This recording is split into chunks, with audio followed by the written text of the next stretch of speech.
الحمد لله نحمده ونستعينه ونستغفره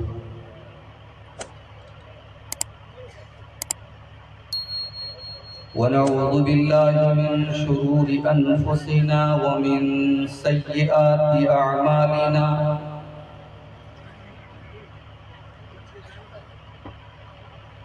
من يهده الله فلا مضل له ومن يضلل فلا هادي له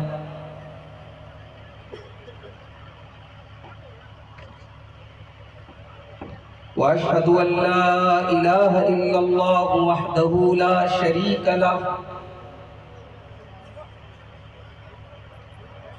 وأشهد أن محمدًا عبده ورسوله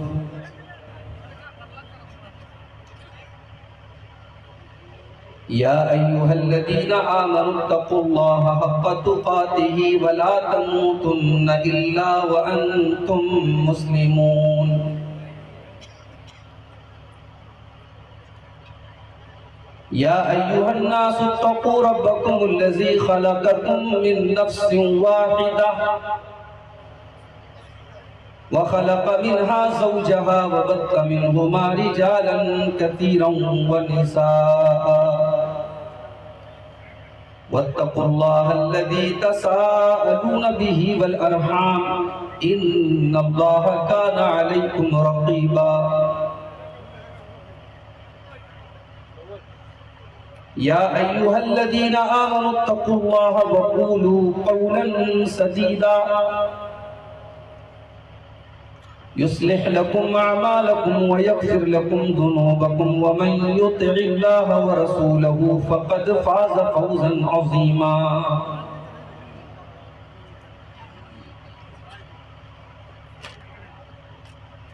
أما بعد فإن خير الحديث كتاب الله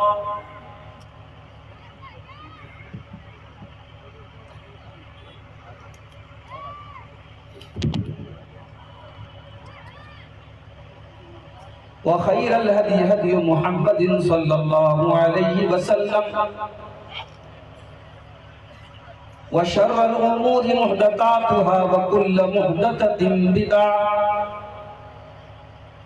وكل بدعة ضلالة وكل ضلالة في النار أعوذ بالله من الشيطان الرجيم بسم الله الرحمن الرحيم إنهم فتية آمنوا بربهم وزدناهم هدى وربطنا على قلوبهم إذ قاموا فقالوا ربنا رب السماوات والأرض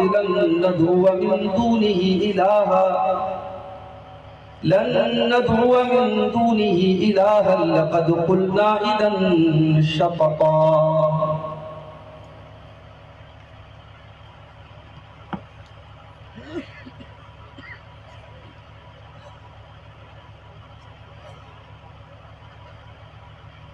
فتنہ عشق میں مبتلا ہو گئے فتنہ عشق میں مبتلا ہو گئے اجنبی راستوں میں فنا ہو گئے جانتے ہیں سبھی پر نہ مانے کوئی جانتے ہیں سبھی پر نہ مانے کوئی اس موبائل سے ہم بے حیا ہو گئے اس موبائل سے ہم بے حیا ہو گئے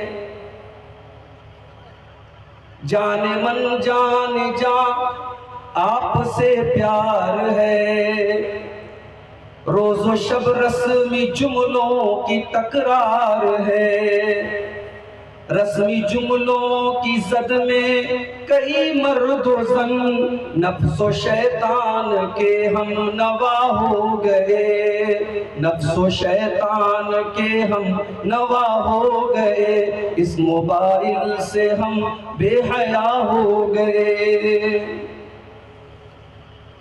غیر محرم کے غم میں پریشان ہیں، دور حاضر کے ایسے مسلمان ہیں، بدنگاہی کی غلطی کو دہرا کے ہم اپنے حق میں ہی خود بددعا ہو گئے، اپنے حق میں ہی خود بددعا ہو گئے، اس موبائل سے ہم بے حیا ہو گئے۔ ہم سفر ڈھونڈنے کی لگن میں مگن، ایک دلہا بنا ایک بنی ہے دلہن، یہ تصور کی دنیا کے غافل مکین اختلاطی بحر میں فنا ہو گئے، اس موبائل سے ہم بے حیا ہو گئے۔ جانتے ہیں شریعت میں معیوب ہے، وہ تعلق ہمیں آج محبوب ہے، اس موبائل کی لت میں کئی پارساں عالم و عالمہ کیا سے کیا ہو گئے، اس موبائل سے ہم بے حیا ہو گئے۔ اب تلاوت میں کیوں وہ حلاوت نہیں، بے سکون دل میں پہلے سی راحت نہیں، ذکر کے نور کی دل میں آمد نہیں، خوشنما ذہن و دل بدنما ہو گئے، اس موبائل سے ہم بے حیا ہو گئے۔ غیر محرم کے غم میں جو غمگین ہے، ظاہراً نیک اندر سے بددین ہے، خالق دل کو دل میں بساتے نہیں، میرے اشعار سے وہ خفا ہو گئے، اس موبائل سے ہم بے حیا ہو گئے۔ صدر محترم، علماء کرام، محترم بزرگوں، نوجوان ساتھیوں، پردہ نشین ماں اور بہنوں، پیارے بچوں،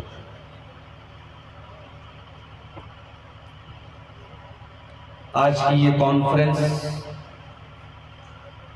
جس کی تیاری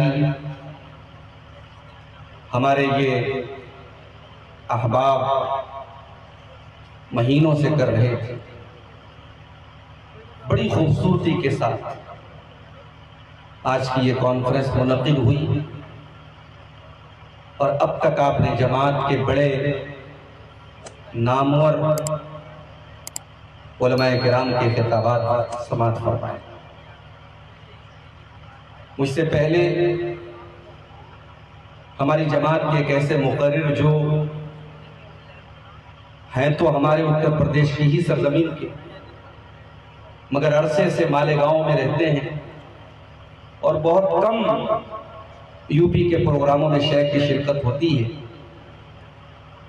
اور شیخ جب تقریر کرتے ہیں اور قرآن کریم کی تفسیر کے خصوصاً جب نکات بیان کرتے ہیں تو علماء اور عوام سب کے دل خوش ہو جاتے ہیں، اور قرآن کریم سے محبت جن کی تقریروں کو سن کر کے بڑھ جاتی ہے۔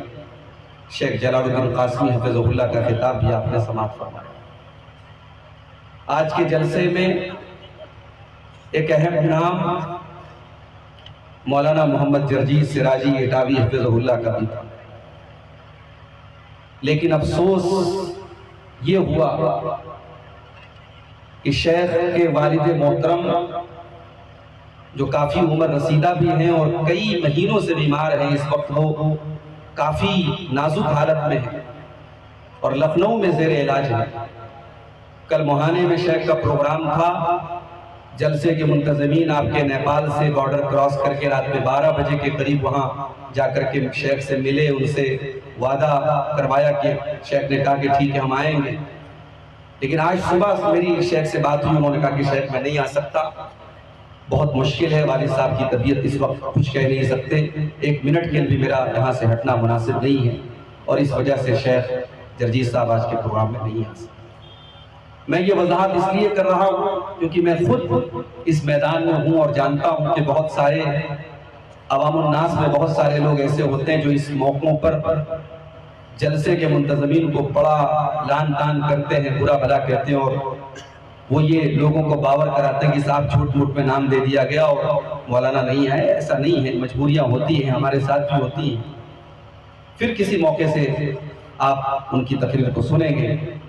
اس وقت میں آپ کے سامنے رات کے تقریباً 2:15 بج رہے ہیں، آپ کے سامنے بیٹھا ہوں، اور مجھے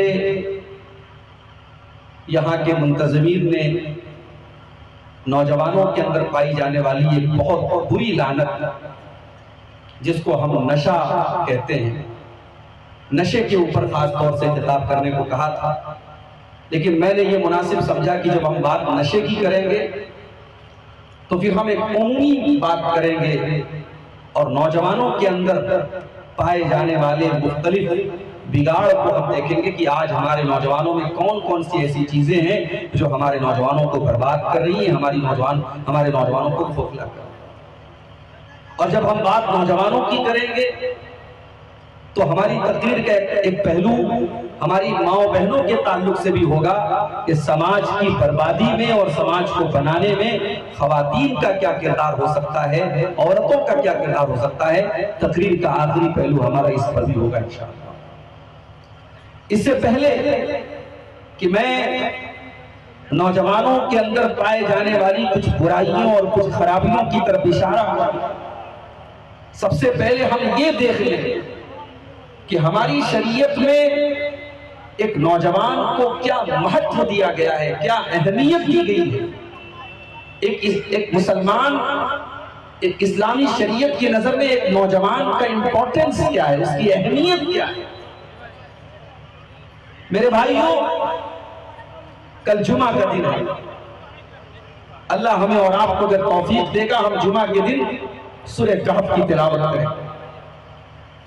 سورہ کہف میں اللہ تعالیٰ نے ایک واقعہ بیان کیا۔ واقعہ مختصر میں یہ ہے کہ اللہ کے کچھ بندے ایسے تھے جو اپنے ایمان کو بچانے کے لیے، اپنے دین کو بچانے کے لیے اپنے گاؤں کو، اپنی بستی کو چھوڑ کر کے، اپنے ماں باپ کے گھر کو، اپنے عیش و آرام کو چھوڑ کر کے ایک پہاڑ کی گفا میں، ایک غار میں جا کر کے پناہ لے لے۔ یہ جو چند لوگ تھے انہی کو اصحاب کہف کہتے ہیں، اور سورہ کہف میں بنیادی طور پر ان کا واقعہ بیان ہے۔ اللہ تبارک و تعالیٰ نے جب اصحاب کہف کا واقعہ بیان کیا تو اللہ تبارک و تعالیٰ نے ایک چیز کو ہائی لائٹ کیا ہے، ایک چیز کو اللہ تعالیٰ نے فوکس کیا ہے اور خاص طور سے بیان کیا ہے۔ وہ چیز کیا ہے؟ اِنَّهُمْ فِتْيَةٌ آمَنُوا بِرَبِّهِمْ، یہ چند نوجوان تھے جو اپنے رب کے اوپر ایمان لائے۔ خاص طور سے اللہ تعالیٰ نے ان نوجوانوں کی عمر کو بیان کیا۔ گویا اللہ تعالیٰ ان نوجوانوں کا واقعہ بیان کر کے امت کے نوجوانوں کو یہ درس دے رہا ہے، یہ پیغام دے رہا ہے، یہ سبق دے رہا ہے۔ اے مسلمان نوجوانوں، اگر تمہاری جوانی تم کو غلط کاموں کی طرف لے کر کے جانے لگے، اگر جوانی تمہیں رات میں موج مستی کرنے کی طرف لے کے جانے لگے، جوانی کی راتیں تمہاری شراب و شباب میں گزرنے لگے، تو اے امت کے نوجوانوں تم ان اصحاب کہف کو بھی یاد کر لینا۔ انہم فتیۃ، یہ بھی تو تمہاری طرح نوجوان تھے، یہ بھی تو 20 سے 22 سال کے 24 سال کے نوجوان تھے جنہوں نے اپنے باپ کا محل چھوڑ کر، اپنے ماں باپ کی گھر چھوڑ کر، اپنا عیش و آرام چھوڑ کر کے اللہ کی توحید کے لیے، اللہ کے دین کے لیے یہ ایک غار میں چلے گئے۔ انہم فتیۃ آمنوا بربہم، یہ چند نوجوان تھے جو اپنے رب کے اوپر ایمان لائے۔ اللہ تبارک و تعالیٰ نے ان نوجوانوں کا خاص طور سے ذکر۔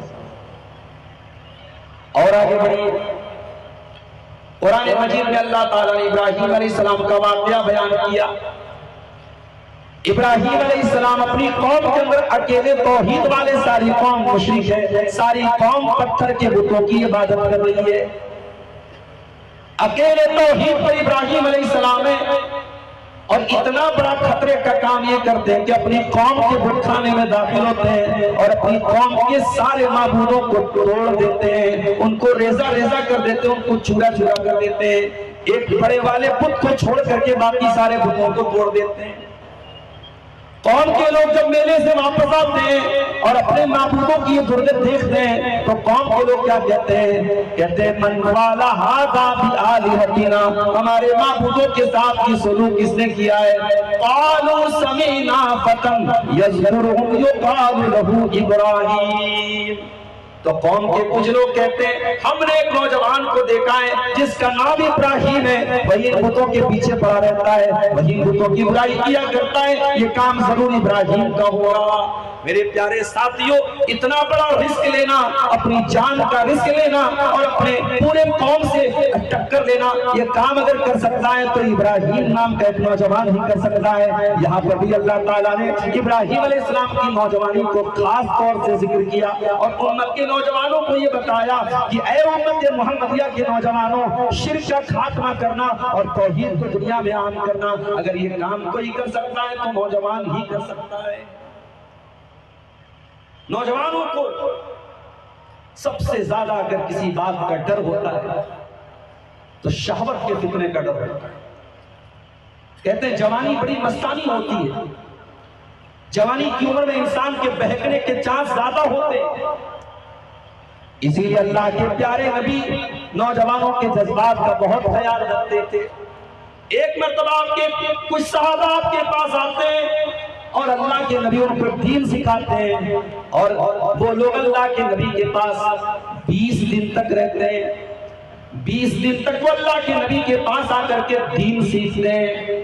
معاف کرنا میرے بھائیوں، آج نیپال کی سرزمین پر ہم یہ بات محسوس کر رہے ہیں کہ آج دین سیکھنے کو لے کر کے ہمارے نوجوانوں کے اندر طرف بہت تیزی سے کم ہو رہی ہے، دین سیکھنے کا جذبہ کم ہو رہا ہے، بڑے بڑے جلسے، بڑی بڑی کانفرنسیں ہو رہی ہیں، لیکن عوام الناس اور خاص طور سے ہمارے نوجوان ان پروگراموں میں اور دین سیکھنے کے معاملے میں جتنا انٹرسٹ لینا چاہیے اتنا انٹرسٹ نہیں لیتے، جتنی توجہ دینی چاہیے اتنی توجہ نہیں دیتے۔ یہاں آپ دیکھو اللہ کے پیارے نبی کے صحابہ اللہ کے نبی کے پاس دین سیکھنے کے لیے آتے ہیں، فَأَقَمْنَا عِنْدَهُ 20 لَيْلَةً، اور وہ اللہ کے نبی کے پاس 20 دن تک ٹھہرتے ہیں۔ جب 20 دن گزر جاتا ہے اور اللہ کے نبی صلی اللہ علیہ وسلم یہ دیکھتے ہیں کہ اب ان صحابہ کو اپنے گھر کی یاد آ رہی ہے، یہ بال بچے دار ہیں، اس میں کوئی شادی شدہ بھی ہے، کوئی بچوں والا بھی ہے، اب ان کو اپنے بیوی بچوں کی یاد آ رہی ہوگی، تو صحابہ کہتے ہیں وَكَانَ رَحِيمًا رَفِيقًا، اللہ کے نبی بڑے رحم دل تھے، بڑے ملنسار تھے اور لوگوں کی نفسیات کو سمجھا کرتے تھے۔ اللہ کے نبی سمجھ گئے اَنَّنَا اشْتَقْنَا إِلَىٰ أَهْلِنَا، کہ اب ہم کو اپنے گھر والوں کی یاد آ رہی ہے۔ اللہ کے نبی نے فرمایا ارجعوا إِلَىٰ أَهْلِكُمْ، اے میرے صحابہ اب تم اپنے گھروں کو چلے جاؤ، اپنے پریوار کو چلے جاؤ، اپنے گھر چلے جاؤ اور جو تم نے دین کو سیکھا ہے اپنے گھر والوں کو جا کر کے سکھایا کرو۔ جب نوجوانوں کے جذبات کو، ان کے ایموشنز کو اللہ کے پیارے نبی محسوس کرتے تھے اور ان کے حساب سے اللہ کے نبی سے بات کرتے۔ ایک مرتبہ اللہ کے نبی نے نوجوانوں کو خطاب کر کے فرمایا یا معاشر الشباب من استطاع منکم الباءۃ فلیتزوج، اے نوجوانوں جو تم میں سے نکاح کرنے کی طاقت رکھتا ہے، جو شادی کرنے کے قابل ہے، جو شادی کی ذمہ داری کو اٹھا سکتا ہے، فلیتزوج، وہ جلدی سے شادی کر لے۔ اگر شادی کے قابل ہو وہ شادی کرو، اس میں دیر مت کرو۔ کیوں؟ فَإِنَّهُ أَغَضُّ لِلْبَصَرِ وَأَحْسَنُ لِلْفَرْجِ، اس لیے کہ جب تم نکاح کر لو گے، جب تمہارے گھر میں بیوی آ جائے گی تو اس سے دو فائدہ ہوگا، ایک تو تمہارا تاکنا جھانکنا کم ہو جائے گا، تمہاری آنکھوں کی حفاظت ہوگی۔ جب تمہارے گھر میں بیوی آ جائے گی تو تمہاری آنکھیں محفوظ ہو جائیں گی، تمہاری آنکھیں جھک جائیں گی۔ وَأَحْسَنُ لِلْفَرْجِ، اور جب اللہ تعالیٰ نے تمہاری شہوت کو پورا کرنے کا ایک حلال انتظام کر دیا ہے، بیوی کی شکل میں تمہاری وہ جائز خواہش پوری ہو جائے گی تو تمہاری شرمگاہ بھی محفوظ ہو جائے گی، تم حرام کاری سے، زنا کاری سے بچ جاؤ گے۔ اس سے یہ بھی پتا چلا کہ اگر نوجوانوں کو زنا کاری سے بچانا ہے اس کا کوئی شارٹ کٹ نہیں ہے، کوئی الٹرنیٹ نہیں ہے، ان کی جلدی سے جلدی نکاح، ان کا نکاح کیا جائے، ان کی شادی۔ وَمَن لَّمْ يَسْتَطِعْ فَعَلَيْهِ بِالصَّوْمِ، اور جو روزہ جو نکاح کرنے کی طاقت نہیں رکھتا ہے، جس کے پاس ابھی انتظام نہیں ہے، بیوی کی ذمہ داری اٹھانے کے لائق اس کے پاس انتظام نہیں ہے، تو اللہ کے نبی فرماتے فَعَلَيْهِ بِالصَّوْمِ، وہ روزہ رکھے۔ تو غور کیجئے کہ اللہ کے نبی نے نوجوانوں کو خطاب کر کے ان کے جذبات کا کس طریقے سے خیال رکھا۔ اور آگے بڑھیے، نوجوانوں، آپ اپنی نوجوانی کو شاید ہلکے میں لیتے ہوں گے، مگر قیامت کے دن اللہ تعالیٰ پہلا سوال آپ سے جو کرے گا، پہلا سوال جو کرے گا اس میں جوانی کے بارے میں بھی آپ سے پوچھا جائے۔ قیامت کے دن کا جو پیپر ہوگا، اس پیپر کا جو پہلا سوال ہوگا، اس میں 5 سوالات اللہ تعالیٰ اپنے بندوں سے کرے گا۔ اللہ کے نبی فرماتے ہیں لا تزول قدم ابن آدم من عند ربه یوم القیامہ حتی یسأل عن 5۔ قیامت کے دن کوئی انسان اپنی جگہ سے ٹس سے بس نہ ہوگا جب تک 5 سوالوں کا جواب نہ دے۔ اس میں پہلا سوال ہوگا عن عمره فیما افنیٰ، میرے بندے تو نے اپنی زندگی کو کہاں گزارا، اور دوسرا سوال وعن شبابه فیما ابلیٰ، تو نے اپنی جوانی کو کہاں گزارا، کہاں پرانا کیا۔ جوانی کے بارے میں سوال ہوگا۔ میرے پیارے ساتھیوں، یہ جوانی وہ چیز ہے کہ آپ کو الگ سے اس کا حساب دیں۔ نبی اکرم کے صحابہ کو آپ دیکھیں، ان میں ایک بڑی تعداد آپ کو نوجوانوں کی ملی۔ اسلام کے لیے قربانی دینے والے، اپنی جان قربان کرنے والے، اپنا مال قربان کرنے والے بڑی تعداد میں آپ کو نوجوان صحابہ کرام ملے۔ حضرت مصعب بن عمیر کو دیکھو میرے پیارے بھائیوں، وہ بھی تو نوجوان تھے ہماری اور آپ کی طرح، بڑے شوقین آدمی تھے، کپڑا بہت بہترین پہنتے تھے، خوشبو بہت بہترین لگاتے تھے، اور جوتا تو وہ باہر سے منگا کر کے پہنتے تھے، بڑے فیشنیبل نوجوان تھے۔ حضرت مصعب بن عمیر نے اسلام قبول کر لیا، جناب محمد رسول اللہ صلی اللہ علیہ وسلم کا کلمہ پڑھ لیا۔ انجام یہ ہوا کہ اپنے گھر سے نکال دیا، ماں نے دروازے بند کر لیے، اور مصعب بن عمیر جو کل تک مکہ کے بڑے فیشنیبل نوجوان تھے اور بڑا قیمتی کپڑا پہنا کرتے تھے اور بڑی بہترین خوشبو لگایا کرتے تھے، آج حالات یہ ہو گئے کہ مکہ کی گلیوں میں جب مصعب بن عمیر نکلتے ہیں ان کے کپڑوں پر پیبند لگے اور وہ پھٹے پرانے کپڑے پہن کر کے مکہ کی گلیوں میں چل رہے ہیں۔ اسلام لانے کے بعد حضرت مصعب بن عمیر نے وہ بہترین زندگی کو ترک کر دیا اور اپنی زندگی کو اسلام کی خدمت میں لگا دیا۔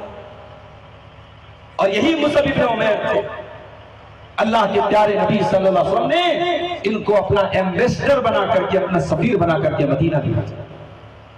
اللہ کے نبی مدینہ میں بعد میں آئے، پہلے مصعب بن عمیر آئے اور مدینہ کی گلی گلی میں انہوں نے پہنچ کر کے اسلام کی تبلیغ کی، انہوں نے لوگوں کو پکڑ پکڑ کر کے اسلام کے بارے میں بتایا، اور اتنی محنت کی اس اپنے مشن میں کہ چند دنوں کے بعد پورے مدینہ کے ہر گھر میں کوئی نہ کوئی مسلمان۔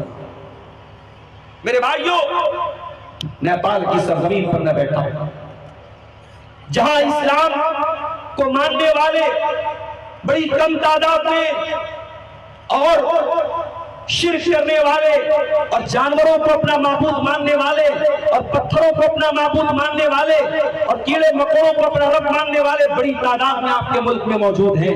ایک بہت بڑا میدان آپ کے سامنے ہے، ایک بہت بڑا اسکوپ آپ کے سامنے ہے۔ اللہ تبارک و تعالیٰ کل قیامت کے دن آپ سے پوچھے گا کہ تم اس دھرتی پر، اس زمین پر رہتے تھے، تمہارے بہت سارے بھائی تمہارے ہی جیسے انسان تھے، مگر اللہ کی عبادت نہیں کرتے تھے، پتھروں کے آگے سجدے کرتے تھے، شرمگاہ کی پوجا کرتے تھے، جانوروں کی عبادت کرتے تھے۔ تم نے ان کو توحید کا درس دیا کہ نہیں دیا؟ تم نے ان کو اسلام کے بارے میں بتایا کہ نہیں بتایا؟ مصعب بن عمیر کی مثال آپ کے سامنے ہے میرے پیارے ساتھیوں، انہوں نے اپنی زندگی کو اللہ کے دین کی دعوت کے لیے خاص کیا۔ مگر آج ہمارے نوجوانوں کا کیا حال ہے؟ میں دوسروں کا کیا شکوہ کروں؟ ہمارے مسلمان نوجوانوں میں بڑی تعداد میں ایسے نوجوان آپ کو مل جائیں گے جو توحید سے دور ہیں، جو کہیں پر بھی سر جھکا دیں گے، کوئی بھی نعرہ لگا دیں گے، کسی بھی مذہب کے مذہبی کاموں میں شامل ہو جائیں گے۔ کیا اسلام کی یہی تعلیم ہے میرے بھائی؟ اسلام کا کلمہ لا سے شروع ہوتا ہے، لا الہ الا اللہ، اللہ کے سوا کوئی معبود نہیں۔ کبھی آپ نے غور کیا کہ ہمارا کلمہ نیگیٹو کیوں ہے؟ ہم پہلے انکار کیوں کرتے ہیں؟ یہ کلمہ ایسے بھی تو ہو سکتا تھا اللہ ہمارا معبود ہے، مگر یہ کلمہ پوزیٹیو نہیں، کلمہ نیگیٹو ہے، لا الہ الا اللہ۔ توحید کا تقاضا پورا ہو ہی نہیں سکتا ہے جب تک آپ شرک کا انکار نہ کریں، جب تک آپ طاغوت کا انکار نہ کریں، جب تک آپ غیر اللہ کی عبادت کا انکار نہ کریں، تب تک توحید کا تقاضا پورا ہو نہیں سکتا۔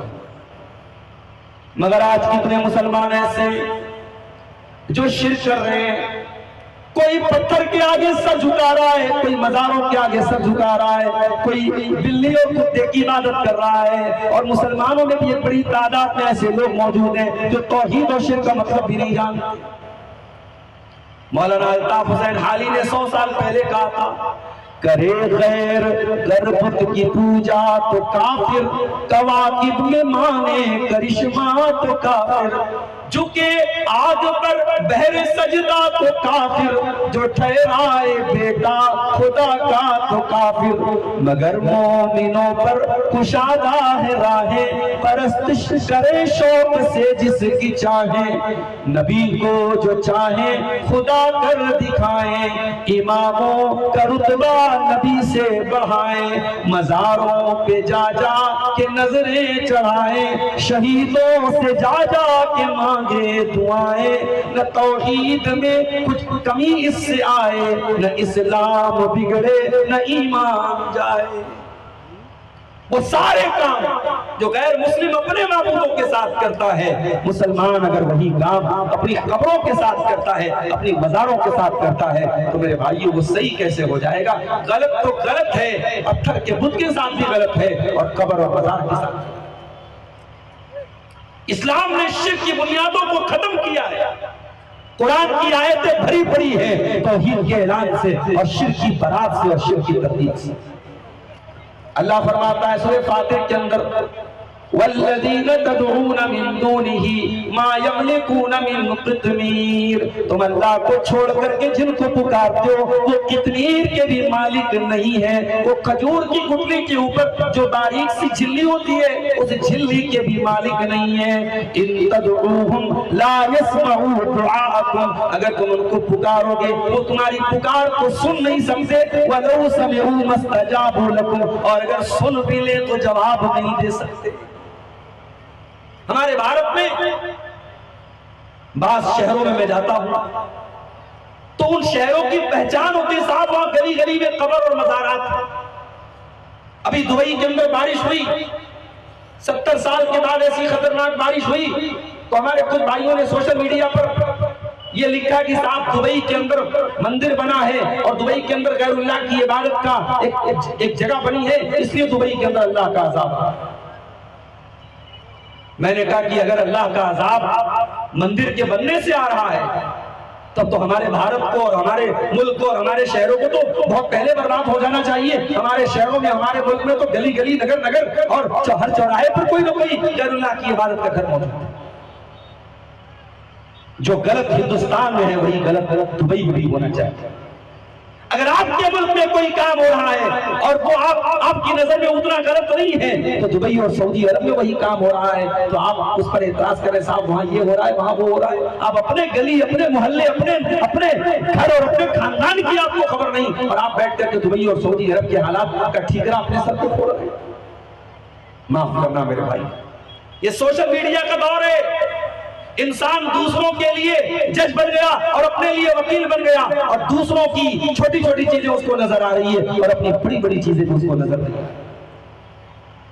پہلے ہم اپنے آپ کو شرک سے بچائیں۔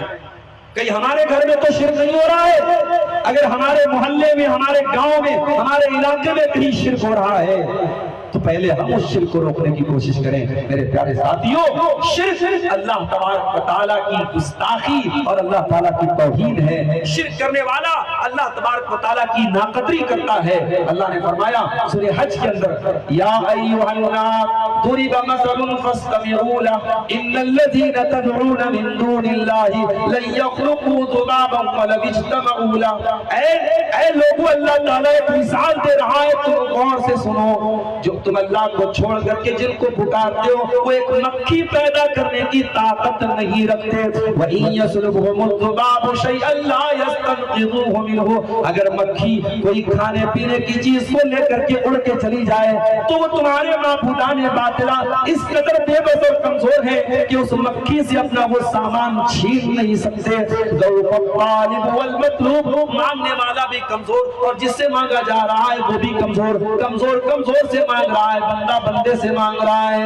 ما قدر اللہ حق قدرہ، او لوگوں تم نے اللہ کی قدر نہیں کی، تم نے اللہ کی ویلو کو نہیں جانا، تم نے اللہ کے مقام کو نہیں جانا۔ شرک کرنے والا اللہ کی ناقدری کرتا ہے، اللہ کی توہین کرتا ہے، اللہ کی گستاخی کرتا ہے۔ میرے بھائیو، اس لیے شرک سے بچاؤ اپنے آپ،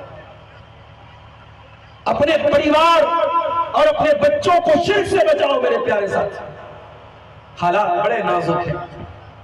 ابھی آپ نے بچے کی نظم سنی، آج مسلمان لڑکیاں کافروں کی آغوش میں جا رہی ہیں، بڑی تعداد میں کیس آ رہے ہیں، لڑکیاں مرتب ہو رہی ہیں۔ کبھی کبھی میں جب راستے میں چلتا ہوں کوئی برقع پوش لڑکی مجھے نظر آتی ہے کسی نوجوان لڑکے کے ساتھ، اور اس لڑکے کے ہاتھ میں بدا کلاوا اور اس کے ماتھے پر لگا ٹیکا یہ بتا رہا ہوتا ہے کہ وہ مشرک ہے، وہ غیر مسلم ہے، وہ مسلمان نہیں ہے۔ تو میرے بھائیوں، بڑا افسوس ہوتا ہے کہ آج ہماری بچیاں اس لیول تک پہنچی، ہماری قوم کی بیٹیاں اس لیول تک پہنچی۔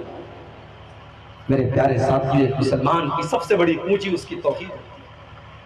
اپنے بچوں اور اپنے بچیوں کے دماغوں میں توحید کو اتنا بٹھا دو کہ وہ مر جائیں مگر توحید سے سمجھوتا نہ کریں، ان کی زندگی کی آخری سانس تک ایمان اور توحید باقی رہے۔ وہ تربیت اپنے بچوں کو دو، وہ تربیت اپنی بچیوں کو دو۔ ہماری تاریخ میں ایسی عورتوں کے واقعات سے بھری پڑی ہے جن عورتوں نے جان دے دی مگر ایمان کا سودا نہ کیا۔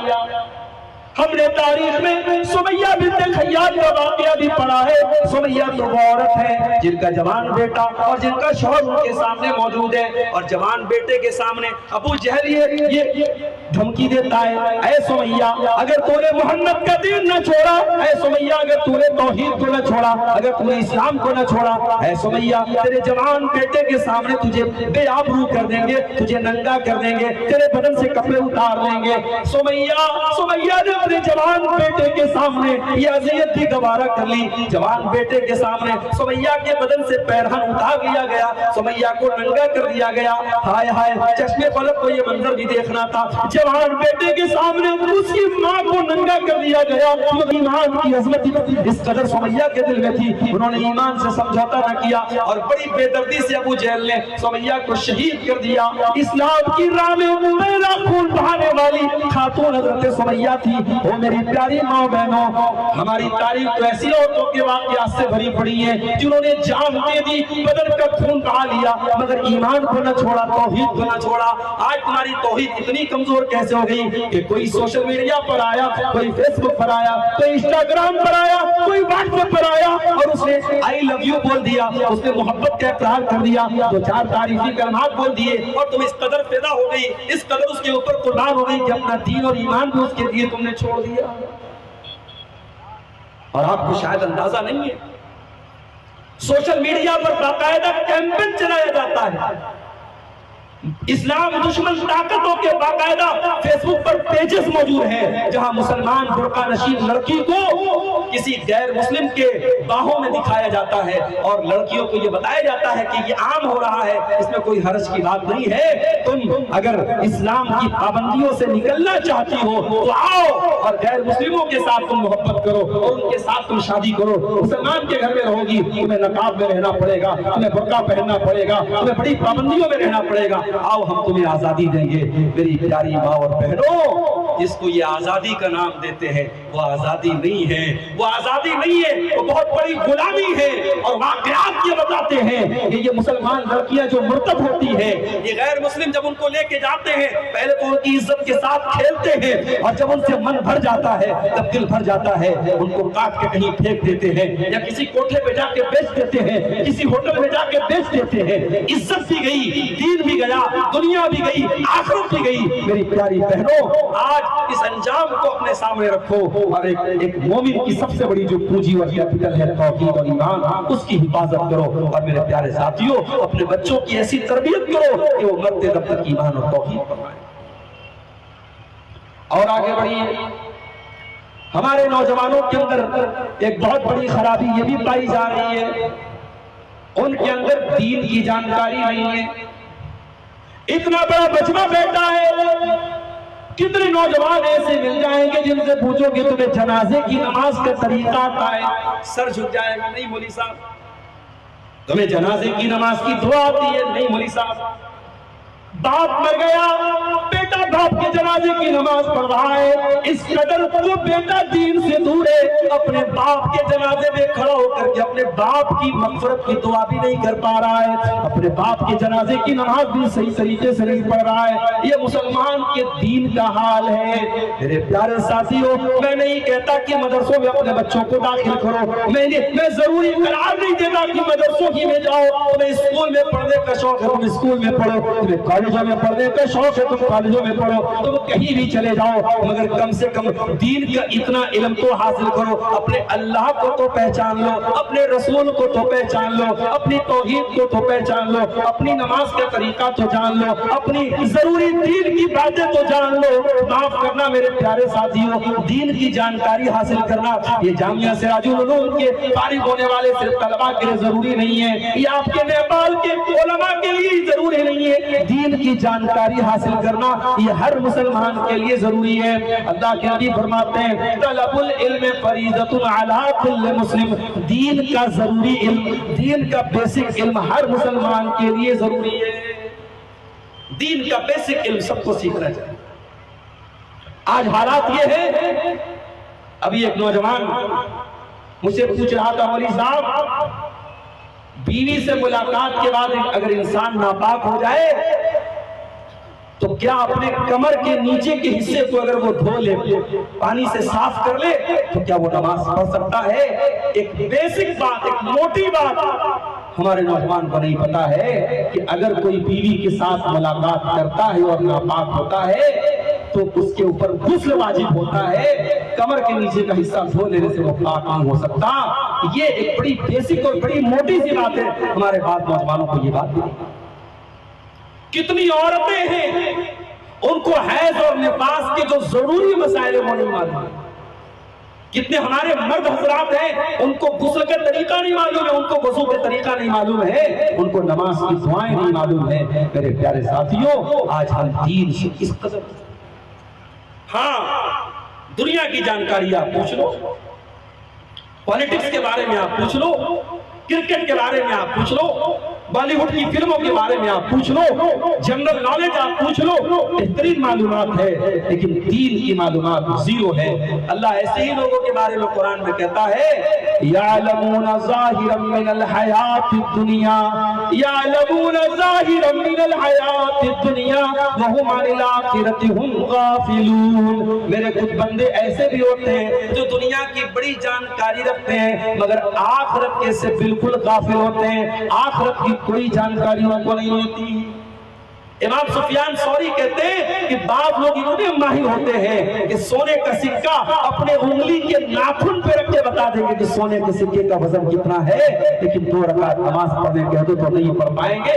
امام سفیان ثوری آج سے 1200-1300 سال پہلے کے عالم ہیں, تابعی ہیں, وہ کہہ رہے ہیں کہ اپنے دور کے بارے میں کہہ رہے ہیں کہ بعض لوگ ایسے ہوتے ہیں. آج ہم 1445 ہجری میں اور 2024 عیسوی میں بیٹھے ہیں. آج کے دور میں ہمارے بہت سارے نوجوان آپ ایسے مل جائیں گے جو بڑی بڑی باتیں کریں گے, دنیا کی بڑی جانکاری ہے مگر دین کے معاملے میں بالکل زیرو ہے. یہ ہمارے نوجوانوں کا بہت بڑا مسئلہ ہے, دین کا علم ان کے پاس. اچھا دین کا علم بھی نہیں ہے, اور علم حاصل کرنے کے لیے وہ سوشل میڈیا کو, یوٹیوب کو, فیس بک کو آج ذریعہ بنا کے بیٹھے. میں بڑے وضاحت کے ساتھ کہہ دینا چاہتا ہوں, مجھے نیپال کے بعض علماء نے واٹس ایپ کے ذریعے یہ پیغام بھی مجھ کو دیا تھا کہ مولانا آپ تقریر کیجئے گا, اس پر بھی بولیے گا. ہمارے بہت سارے اہل حدیث نوجوان آج سوشل میڈیا کی وجہ سے بہت سارے فتنوں میں مبتلا ہو رہے ہیں. ایک وہ جماعت ہے جو زمین پر اللہ کا قانون نافذ کرنے کی بات کرتی ہے اور دین کی غلط تشریح پیش کرتی ہے, قرآن کی غلط تشریح پیش کرتی ہے, اور جس جماعت کے بانی کی تحریروں میں صحابہ کرام کے خلاف نفرت بھرا مواد موجود ہے, آج ہمارے اہل حدیث نوجوان اس لٹریچر اور اس تحریر اور اس جماعت سے وابستہ ہو رہے ہیں. میرے پیارے ساتھیوں, یاد رکھو زمین پر اللہ کا قانون تب تک نافذ نہیں ہو سکتا ہے جب تک انسان کا عقیدہ صحیح نہ ہو اور جب تک انسان کا منہج صحیح نہ ہو. آج آپ اپنے مستند علماء کو چھوڑ کر, اپنے اوتھینٹک علماء کو چھوڑ کر آپ انٹرنیٹ سے اپنی پسند کی تقریروں کو سننا چاہتے ہیں. جس عالم کی بات آپ کو اچھی لگی, جس اسکالر کی بات آپ کو اچھی لگی, آپ اس کو فالو کرنے لگے, اس کی تقریروں کو سننے لگے, تو معاف کرنا میرے بھائیوں, سوشل میڈیا پر شیعہ حضرات بھی موجود ہیں, سوشل میڈیا پر روافض بھی موجود ہیں, سوشل میڈیا پر حدیث کا انکار کرنے والے بھی موجود ہیں, سوشل میڈیا پر خوارج بھی موجود ہیں, بہت طریقے کے فتنے موجود ہیں. آپ دین کا علم اپنے علماء سے سیکھو. ہر انسان کو یہ درجہ مت دو کہ اس سے آپ دین سیکھیں گے. اللہ کے پیارے نبی نے فرمایا کہ قیامت کے پہلے وہ دور بھی آئے گا کہ دنیا سے علماء اٹھا لیے جائیں گے, اچھے علماء حق دنیا سے اٹھا لیے جائیں گے. حتی اذا لم یبق عالما, یہاں تک کہ جب علماء ختم ہو جائیں گے, اتخذ الناس رؤوسا جہالا, لوگ جاہلوں کو اپنا مفتی بنا لیں گے, لوگ جاہلوں کو اپنا سردار بنا لیں گے, اور ان جاہلوں سے لوگ مسئلہ پوچھیں گے اور وہ جاہل غلط سلط فتویٰ بھی لوگوں کو دیں گے. فضلوا واضلوا, خود بھی گمراہ ہوں گے اور دوسروں کو بھی گمراہ کریں گے. تو دین کو آپ علماء سے سیکھو. کن علماء سے؟ جو صحیح علماء ہیں, جو قرآن و حدیث کے جانکار علماء ہیں, ان علماء سے میرے پیارے ساتھیوں آپ دین سیکھو, اس لیے کہ دین سے دور ہونے کی بہت بڑی وجہ دین کا علم نہ ہونا. اور آگے بڑھی, ہمارے نوجوانوں میں ایک بہت بڑی خرابی یہ بھی پائی جا رہی ہے, ان کی زندگی کا کوئی مقصد نہیں ہے. وہ قطر میں جاب کر رہے ہیں, گھر پہ پیسہ بیچ رہے ہیں, گھر والے کچھ وہ پیسہ کما رہا ہے اور وہ وہاں پہ بیٹھ کے کام کر رہا ہے. اس کی زندگی میں نہ نماز سے کوئی مطلب ہے, نہ اللہ کے دین سے کوئی مطلب ہے. کوئی بہت سارے ہمارے نوجوان ایسے جو کوئی جاب کر رہے ہیں, کوئی بزنس کر رہے ہیں, پیسہ تو کما رہے ہیں, بیوی بچوں کا حق کو ادا کر رہے ہیں, مگر اللہ کی توحید کے لیے, اللہ کے دین کے لیے, اللہ کی عبادت کے لیے ان کی زندگی میں کوئی جگہ نہیں ہے. میرے پیارے بھائیوں معاف کیجئے گا, زندگی کا مقصد صرف کھانا کمانا نہیں ہے, صرف انجوائے کرنا نہیں ہے, صرف پیسہ کمانا نہیں ہے. زندگی اس سے بڑھ کر کے زندگی کا مقصد بہت اونچا ہے, بہت بلند ہے. ہمیں اللہ نے کیوں پیدا کیا؟ فرمایا وَمَا خَلَقْتُ الْجِنَّ وَالْإِنسَ إِلَّا لِيَعْبُدُونَ, میں نے جنات اور انسان کو اپنی عبادت کے لیے پیدا کیا ہے. قُلْ إِنَّ صَلَاتِي وَنُسُكِي وَمَحْيَايَ وَمَمَاتِي لِلَّهِ رَبِّ العالمین. اے نبی آپ کہہ دیجئے میری نماز اللہ تعالیٰ کے لیے, میری قربانی اللہ تعالیٰ کے لیے, میرا جینا اللہ تعالیٰ کے لیے, میرا مرنا اللہ تعالیٰ کے لیے. ایک مسلمان کی زندگی کا مقصد میرے پیارے بھائیوں اللہ کو راضی کرنا ہوتا ہے. اگر ہماری زندگی میں یہ مقصد نہیں ہے تو پھر کوئی زندگی کا کوئی مطلب نہیں.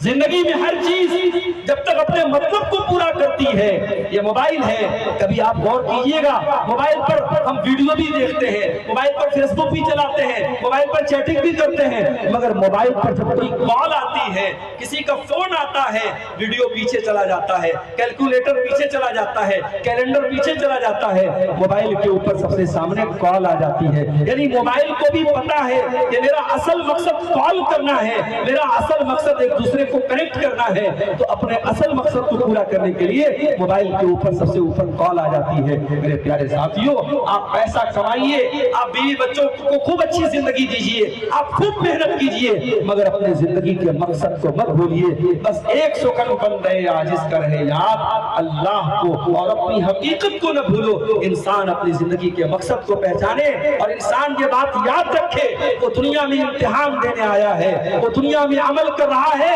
امتحان دے رہا ہے، اور رزلٹ اس کا آخرت میں ملے گا۔ ہم یہاں جو کاٹیں گے آخرت میں، ہم جو یہاں بوئیں گے آخرت میں وہی کاٹیں گے۔ میرے پیارے ساتھیوں، اپنی زندگی کے مقصد پر انسان نہیں پہچانتا ہے، اس سے بڑھ کر کے اس کے لیے بربادی اور تباہی کی۔ ایک اور خرابی ہمارے نوجوانوں کے اندر ہے، ہمارے بہت سارے نوجوان ایسے بھی ہیں جو پیسہ کما رہے ہیں، بڑے اچھے بلڈر ہیں، بڑے اچھے ڈیلر ہیں، وہ لاکھوں کروڑوں کما رہے ہیں، بہت اچھی بات ہے۔ انہوں نے اپنی زندگی کا مقصد دنیا کمانا بنا لیا ہے، وہ دنیا پرست بن گئے ہیں، وہ دنیا کے اس قدر لالچی ہو گئے کہ آخرت کی کوئی طلب اور آخرت کا کوئی ڈر ان کے اندر نہیں ہے۔ میرے پیارے ساتھیوں، یہ بات یاد رکھو، اسلام کے اندر دنیا کو کمانے کی اجازت دی گئی ہے، دنیا سے فائدہ اٹھانے کی اجازت دی گئی ہے، مگر اصل زندگی آخرت کو کہا گیا ہے۔ بل تؤثرون الحیات الدنیا والآخرۃ خیر وابقی۔ میرے بندو، تم دنیا کی زندگی کو ترجیح دیتے ہو، جبکہ آخرت کی زندگی تو زیادہ بہتر اور زیادہ باقی رہنے والی ہے۔ جانتے ہو دنیا کی زندگی کی حقیقت کیا ہے؟ ہارون رشید ایک بہت بڑے خلیفہ گزرے ہیں، ہارون رشید ایک بہت بڑے بادشاہ گزرے ہیں، ان کے دور کے بہت بڑے عالم تھے علامہ ابن سماک رحمۃ اللہ علیہ۔ ایک مرتبہ ہارون رشید علامہ ابن سماک کے پاس جاتے ہیں اور ان سے کہتے ہیں کہ مجھے کوئی نصیحت کر دیجئے، مجھے کوئی دین کی اچھی بات بتا دیجئے۔ امام ابن سماک نے کہا، امیر المومنین، یہ بتائیے آپ کسی صحرا میں جا رہے ہیں، کسی ریگستان میں جا رہے ہیں، اور آپ کو بڑی زوروں کی پیاس لگی ہے، اس قدر پیاس لگی ہے کہ اگر پانی نہ ملا تو آپ کا دم نکل جائے گا، آپ مر جائیں گے۔ اور کوئی آدمی آتا ہے اور کہتا ہے کہ اے ہارون رشید، اگر تو اپنی آدھی بادشاہت مجھے دے دے تو میں ایک کٹورا پانی تجھے دینے کو تیار ہوں، میں تھوڑا سا پانی تجھے دینے کو تیار ہوں، شرط یہ ہے کہ تو اپنی آدھی حکومت مجھے دے دے۔ تو اے امیر المومنین، آپ بتائیے کہ آپ کیا کریں گے؟ آپ اس کو اپنی آدھی حکومت دے دیں گے یا پیاس سے مر جائیں گے؟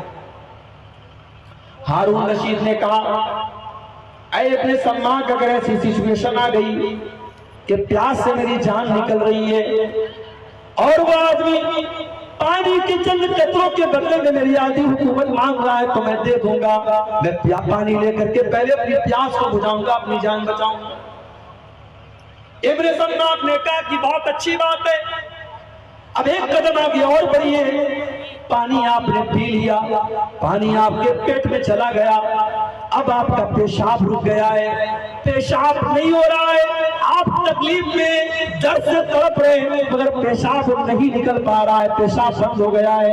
ایک دوسرا آدمی آپ کو ملتا ہے اور کہتا ہے کہ ہارون رشید، اگر تو آدھی حکومت مجھے دے دے تو میں تجھے ایسی دوا دے سکتا ہوں، میں ایسا علاج کر سکتا ہوں کہ تیرے بدن کا جو پیشاب رک گیا ہے، جو تجھے تکلیف سے تو تڑپ رہا ہے، جو تیرے بدن کے اندر یہ پانی رک گیا ہے، میں ایسا طریقہ اور ایسا علاج کر دوں گا کہ تیرا پیشاب باہر آ جائے گا۔ تو اے ہارون رشید، آپ کیا کریں گے؟ کیا آپ اپنی آدھی حکومت دے کر کے اس سے یہ علاج کروا لیں گے؟ ہارون رشید نے کہا، اگر ایسی سچویشن آ گئی، ایسی حالت اگر آ گئی تو میں اپنی آدھی حکومت اس کو دے دوں گا اور اپنا علاج کروا لوں گا، کیونکہ جب پیشاب انسان کا رک جاتا ہے اور انسان تکلیف میں ہوتا ہے تو اس کی جان کے لالے پڑ جاتے ہیں، وہ بہت بڑی مصیبت میں پڑ جاتا ہے، اور میں اپنی جان بچانے کے لیے قدم بھی اٹھانے کو تیار ہوں۔ ابن سماک نے کہا کہ اے امیر المومنین بس یہی میری نصیحت ہے کہ جس حکومت پر آپ کو اتنا ناز ہے، جس بادشاہ پر آپ کو اتنا ناز ہے، اس حکومت اور بادشاہ کی قیمت کیا ہے؟ پانی کے چند قطرے اور پیشاب کی چند بوندیں، پانی کے چند قطرے اور پیشاب کی چند بوندوں سے زیادہ آپ کی حکومت کی اوقات نہیں ہے، آپ کی بادشاہ کی حیثیت نہیں ہے۔ کبھی اپنی حکومت پر نہ اترائیے گا، کبھی اپنی بادشاہ پر گھمنڈ نہ کیجیے گا۔ او میرے پیارے بھائیو، آج ذرا غور کر کے دیکھ لو، دولت پر اترانے والے، حکومت پر اترانے والے، اپنی طاقت پر اترانے والے آج مرو مٹی کے نیچے دفن ہو گئے۔ میرے پیارے ساتھیو، قرآن بار بار ہمیں یہ سبق دیتا ہے وَمَا الْحَيَاةُ الدُّنْيَا إِلَّا مَتَاعُ الْغُرُورِ، یہ دنیا کی زندگی تو دھوکے کا سامان ہے، یہ بہت بڑی دھوکے باز دنیا ہے، یہ تمہیں دھوکہ دے کر کے چلی جائے گی۔ دھوکے باز دنیا ہے،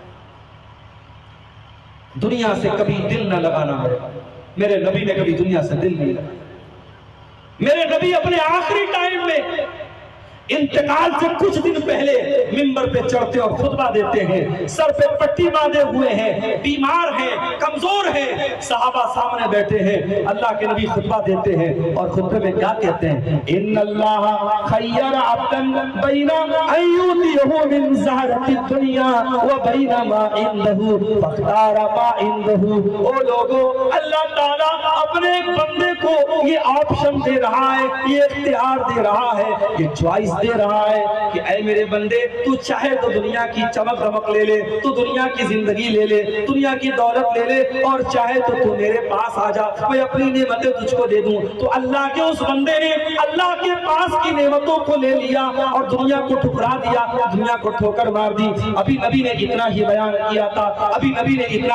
کیا تھا، ابو بکر صدیق رونے لگتے ہیں، ابو بکر صدیق رونے لگتے ہیں اور آنکھوں سے زاروں قطرات آنسو بہنے لگتے ہیں اور کہتے ہیں فدیناک بآبائنا وامہاتنا، اے میرے نبی، میرے ماں باپ آپ کے اوپر قربان ہو جائیں، اے میرے حبیب، میرے ماں باپ آپ کے اوپر قربان ہو جائیں۔ صحابہ کہنے لگے، ہمیں بڑی حیرت ہوئی کہ ابو بکر کیوں رو رہے ہیں، ابو بکر کے رونے کی کیا ضرورت ہے؟ اللہ کے نبی تو ایک عام بات بتا رہے ہیں، مگر ہمیں بعد میں پتا چلا کہ اللہ کے نبی کوئی عام بات نہیں بتا رہے تھے، بلکہ اللہ کے پیارے نبی صلی اللہ علیہ وسلم اپنی بات کر رہے تھے کہ اللہ نے مجھ کو یہ آپشن دیا ہے کہ چاہوں تو میں دنیا کی دولتوں کو لے لوں، میں دنیا کی نعمتوں کو لے لوں، اور چاہوں تو میں آخرت کی نعمتوں کو اور اللہ کے پاس جو نعمتیں میں ان کو لے لوں۔ نبی اپنے رب کے پاس چلے گئے، دنیا کو ٹھکرا دیا۔ میرے پیارے ساتھیوں، نبی نے اپنے گھر میں کبھی سونا چاندی اکٹھا نہ کیا، کبھی بینک، کبھی دنیا کی دولت کبھی اکٹھا نہ کی، کبھی زمین و جائیداد نہ بنائی۔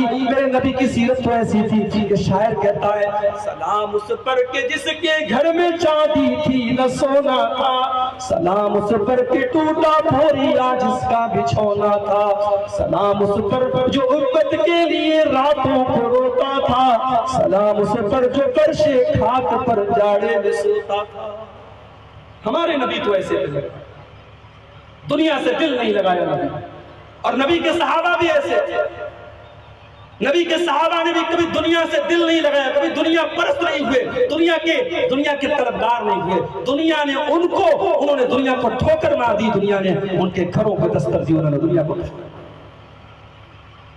ہشام بن عبد الملک کا دور ہے، حضرت عمر کے پوتے سالم بن عبداللہ مسجد حرام کے اندر خانہ کعبہ کا طواف کر رہے ہیں، اور اس دور کا بادشاہ ہشام بن عبد الملک داخل ہوتا ہے۔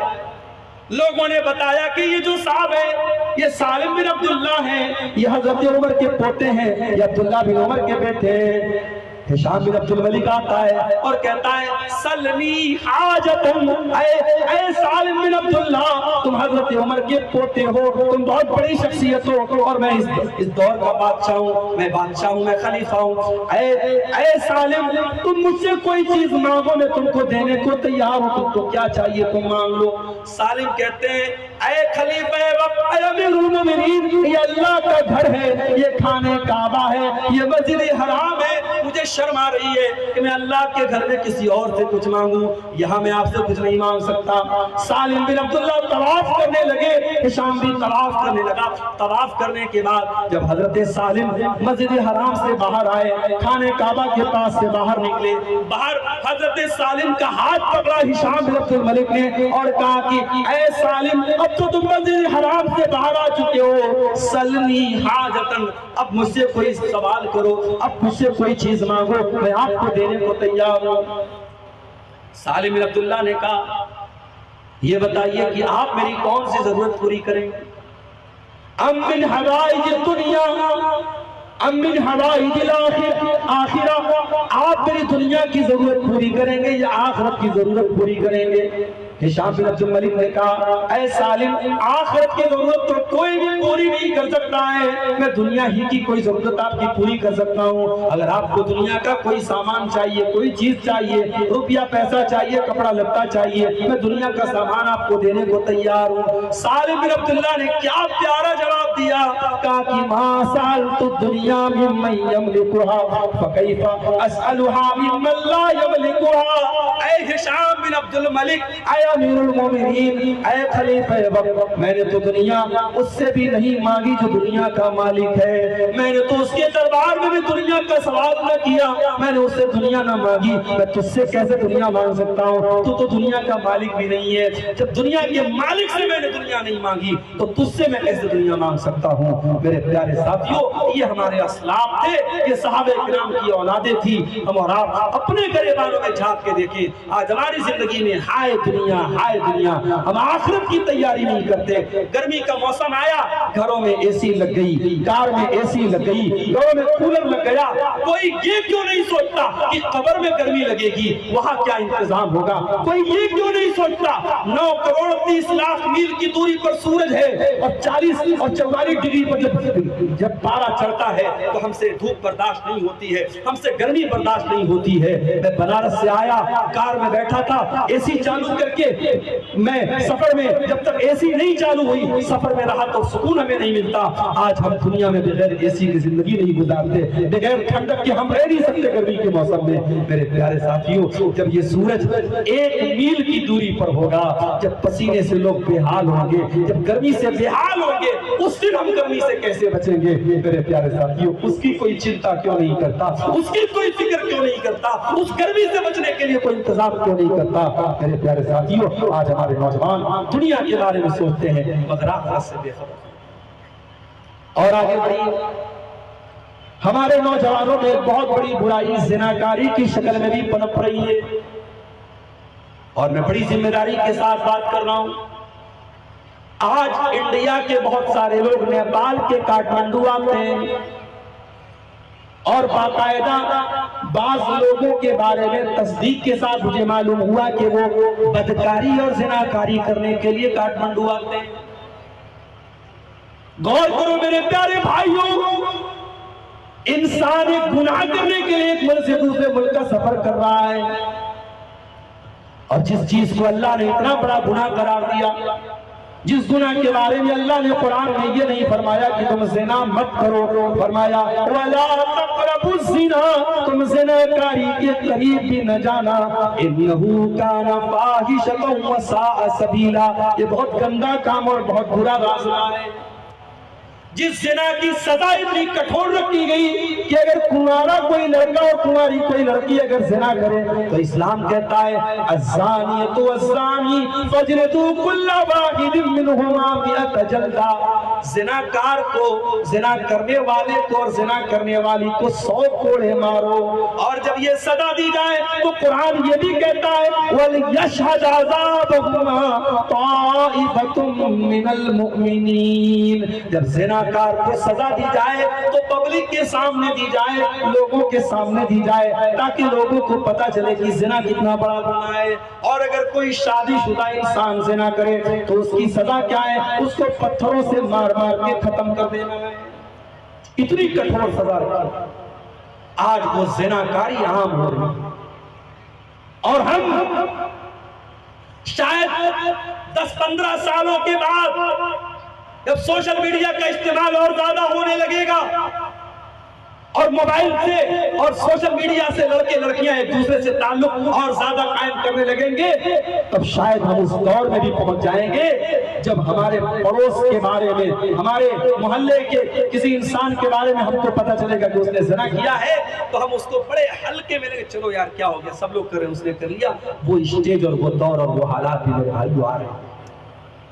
اللہ کے پیارے نبی فرماتے ہیں لَيَكُونَنَّ أَقْوَامٌ فِي أُمَّتِي، میری امت کے اندر ایسے لوگ بھی پیدا ہوں گے يَسْتَحِلُّونَ الْحِرَا وَالْحَرِيرَ، جو زنا کو حلال کر لیں گے، جو زناکاری کو حلال کر لیں گے اور ریشم کو حلال کر لیں گے۔ اور اتنا ہی نہیں، آپ نے فرمایا يُوزَفُ عَلَىٰ رُؤُوسِهِمْ بِالْمَعَازِفِ، ان کے سروں کے اوپر ناچنے گانے والیاں ناچیں گی، ان کے سر کے اوپر گانے والیاں گائیں گی، ناچنے والیاں ناچیں گی۔ اللہ کے نبی نے فرمایا یکسف اللہ بہم الارض، ایسے لوگوں کو اللہ تعالیٰ زمین میں دھسا دے گا اور ان کو سور اور بندر بنا دے گا۔ جس دور میں زناکاری اتنی عام ہو جائے گی، اللہ تبارک و تعالیٰ اس دور میں لوگوں کو زمین میں دھسائے گا اور لوگوں کو سور اور بندر بنا دے گا۔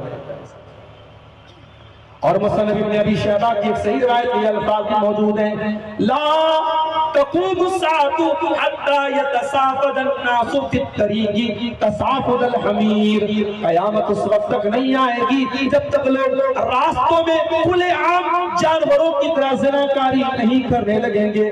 آج جگہ جگہ ہوٹل کھل گئے، آج جگہ جگہ زناکاری کی اڈے کھل گئے، آج آپ دیکھ لیں زناکاری کس طریقے سے عام ہوتی چلی جا رہی ہے۔ میرے پیارے نوجوان ساتھیوں، اپنے نبی کی وصیت کو یاد کرو، اگر اپنے نبی سے محبت کرتے ہو اپنے نبی کی حدیث کو یاد کرو۔ اللہ کے نبی فرماتے ہیں مَن يَزْمَنْ لِي مَا بَيْنَ لِحْيَيْهِ وَمَا بَيْنَ رِجْلَيْهِ أَزْمَنْ لَهُ الْجَنَّةِ، دو چیزوں کی مجھے گارنٹی دے دو، میں تمہیں جنت کی گارنٹی دیتا ہوں، زبان کی گارنٹی دے دو اور شرمگاہ کی گارنٹی دے دو۔ اللہ کے نبی تمہیں گارنٹی دیں گے جنت کی۔ میری ماں اور بہنوں، اپنے گھروں کو اس برائی سے بچا دو۔ اپنی بہنوں سے کہنا چاہوں گا خبردار، کوئی فیس بک پر آ کر کے کہہ دے میں محبت کرتا ہوں، کوئی واٹس ایپ پر آ کر کہہ دے میں محبت کرتا ہوں، کوئی ویلنٹائن ڈے کو پھول دے کر کے کہہ دے میں محبت کرتا ہوں، جھانسے میں نہ آنا، جھانسے میں نہ آنا۔ یہ محبت نہیں ہے، یہ ہوس ہے، یہ تمہارے جسموں تک پہنچنے کی ناپاک کوشش ہے۔ محبت تو وہ کرتا ہے جو چار لوگوں کے سامنے تم سے نکاح کرتا ہے، تمہارے ماں باپ کی مرضی سے تم سے نکاح کرتا ہے اور بڑے فخر کے ساتھ اور بڑی خوشی کے ساتھ کہتا ہے کہ ہاں میں نے اس لڑکی کو اپنے نکاح میں قبول کیا۔ جو زندگی بھر تمہارے نخرے اٹھاتا ہے، محبت وہ کرتا ہے۔ میرے پیارے میری پیاری بہنوں، سوشل میڈیا والی جو محبت ہے یہ کوئی محبت نہیں ہے، محبت وہ ہوتی ہے جو نکاح کے ذریعے ڈیرا کر کے رکھا ہماری جوان نسل کا آج عشق اور محبت کے اس بھوت نے آج زناکاری اور بدکاری کو عام کر۔ اب تو بھائی صاحب لڑکا لڑکی آپس میں ناجائز طریقے سے ملتے ہیں، پھر کسی بات پہ الگ ہو گئے تو میرے ساتھ بریک اپ ہو گیا، بریک اپ ہو گیا، پھر مل گئے تو پیچ اپ ہو گیا۔ یہ بریک اپ، یہ پیچ اپ اور یہ گرل فرینڈ، یہ بوائے فرینڈ، یہ حرام اور ناجائز اور ناپاک رشتے ہیں میرے بھائیوں۔ اسلام میں محبت کا ایک ہی رشتہ ہے اور وہ میاں بیوی کا رشتہ ہے، وہ میاں بیوی کا رشتہ ہے اور یہ وہ محبت ہے۔ بڑے فخر کے ساتھ یہ محبت انسان ظاہر کرتا ہے۔